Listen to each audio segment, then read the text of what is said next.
like, subscribe, and leave a comment. So here's your review of AEW Rampage and Dynamite. We commence in the 10th of April. Thank you for watching. If you could hit that subscribe button and your notifications, thank you very much. So it starts off with, as you know, also here in England, we get the AEW Rampage week prior, so we were a week behind. So it starts off with Hook versus Ethan Page in an extreme match. Everything's on there, tables, ladders and chairs, but in the end Hook won, and he puts Ethan Page for a table after the match for his troubles.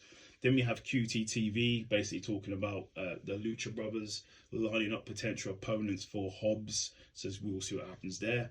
Then we had parts of the JS and the Acclaim versus some guys, which the Acclaimed won in a really good match. Then after the match, the Acclaim got jumped by the JS for their troubles, so we will see what happens there. Then we had Swerve Strickland in the back say he's joined forces with a new team. He's going to unveil it later in the show, so keep watching and we'll get to that later. So then the next match was Lee Moriarty versus Darby Allin in a really good match. While the match was happening, you had Jungle Boy and Sammy Guevara watching the match from ringside. Well, not in ringside, in the back. But in the end, Darby Allin got the win. And as Darby Allin was walking back to the dressing room or back up the ramp, he was sort of Swerve Strickland came out, and then Darby Allin was jumped by Brian Cage. So it looks like that Swerve Strickland has joined forces with the Embassy. Then we had Jade Cargill and Taya Valkyrie in the back having a mediation session that turned into an argument, so we'll see what happens there.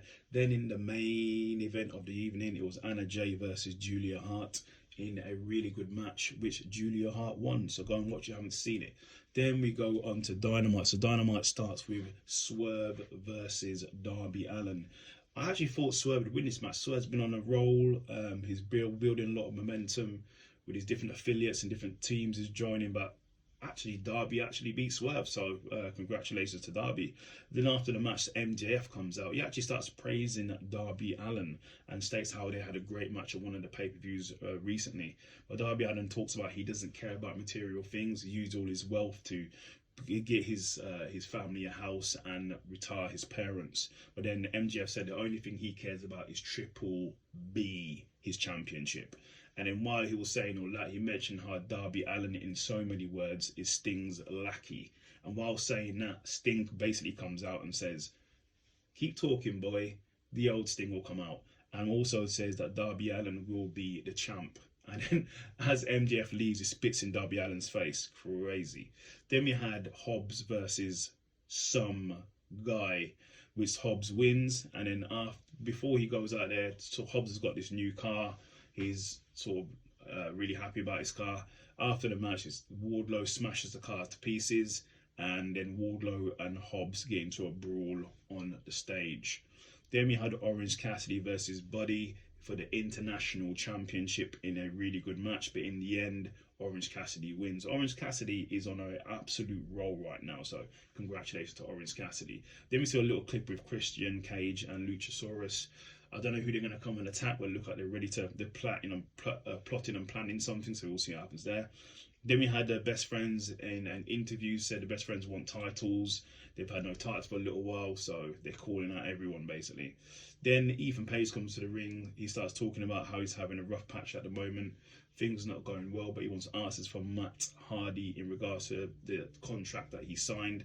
Apparently, there's clauses in the contract that Ethan Page didn't see, that if Matt Hardy wins, he's free from the embassy and the firm, etc., etc. That all basically turned into a big brawl. That just turned into a big brawl, really. And who came down for the save? Jeff Hardy. So it looks like Jeff Hardy is back in AEW. I don't know if it's a one-off thing or not. I'm not sure.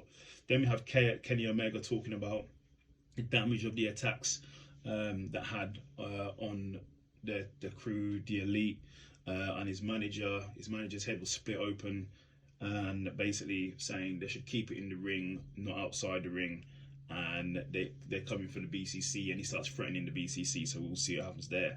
Then we had the BCC versus Tozawa and Brandon in a good match, but obviously it was near enough a squash match, and Moxley won by TKO, and then calls out the Elite and basically it turns into a big. Then Kenny Omega comes out in his jeans. Kenny Omega steps into the chat and then starts basically getting into a brawl with the BCC. But the BCC was actually surprised because the Young Bucks turned up and then hit them with kicks. So we'll see what happens there. Then Swerve Strickland has an interview. He's all fired up, and he wants to do something else. He's not done with his night. He wants to create another impact. So we'll see what happens there.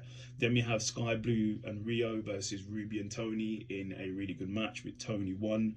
Then Jamie Hayter came down and basically got beaten down for her troubles, and then Britt Baker came out for the save. Then in the main event of the evening, it was Chris Jericho versus Keith Lee in a pretty good match, but Chris Jericho actually beat Keith Lee due to interference from Swerve Strickland after hitting Keith Lee in the head with an object. And after all of that, Keith Lee was down. Adam Cole came out and basically ignored Chris Jericho and just walked to the back. So we will see what happens there. Good show. Go and watch it. I haven't seen it. Like, subscribe, and leave a comment.